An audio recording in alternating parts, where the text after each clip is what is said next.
जळी दगडा सहित वया तारी येल्या जैशालया। ज्यावेळेस तुकोबराय अभंग रचना करू लागले त्यावेळेस कुणीतरी रामेश्वर शास्त्रींना जाऊन सांगितलं। त्यावेळेस रामेश्वर शास्त्रींनी तुकोबरायांना बोलवून पाठवलं। तुकोबराय आले। भर सभेमध्ये गळ्यात विना हातात चिपळ्या आणि नम्रपणे उभे होते।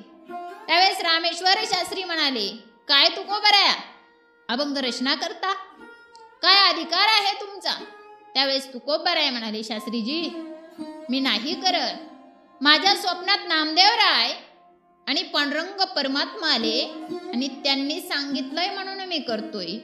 नामदेव केले स्वप्ना माझी जागे, सवे पांडुरंगे येऊन या। त्यांनी सांगितलंय म्हणून मी करतोय, सांगितले काम करावे कवित्व। त्यावेळेस रामेश्वर शास्त्री म्हणाले, अरे लोखंडाचं पीठ खाऊन ज्याच्या ध्याना मनाला देव येत नाही तो तुझ्या स्वप्नात सहजासहजी आलाच कस काय? खोटं बोलू नको, गाथ्याला खालवर दगड बांध आणि इंद्रायणीच्या डोहात नेऊन टाक। त्यावेळेस तुकोबराय म्हणाले, जशी आज्ञा स्वामी। त्यावेळेस तुकोबरायांनी गाथ्याला खालवर दगड बांधला आणि इंद्रायणीच्या डोहाकडे जाऊ लागले। त्यावेळेस तुकोबरायांसोबत त्यांचे चाहते लोकही होते आणि कुचके लोकही होते। ज्यांना गात्याविषयी आदर होता ते रडू लागले आणि जे कुचके होते ते कुचक्यावानी बोलू लागले, काय तुकोबराया आयुष्यभर संसार बुडवला आणि आता गाथा बुडवताय?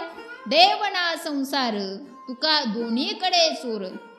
त्यावेळेस आमच्या तुकोबरायांनी तो गाथा इंद्रायणीच्या डोहात नेऊन बुडवला आणि 13 दिवस त्याच ठिकाणी अन्न पाणी न घेता बसून राहिले आणि 14व्या दिवशी इंद्रायणी मातेने तो गाथा तुकोबरायांच्या स्वाधीन केला। तो कशाप्रमाणे तर राघवे सागरात पाशान तारिले, तैसे तुकोबाचे अभंग रक्षिले। ज्याप्रमाणे हनुमंतरायांनी रामाच्या नावाने पाषाण तरले त्याचप्रमाणे आमच्या इंद्रायणी मातेने तुकोबरायांच्या गाथेचे रक्षण केले।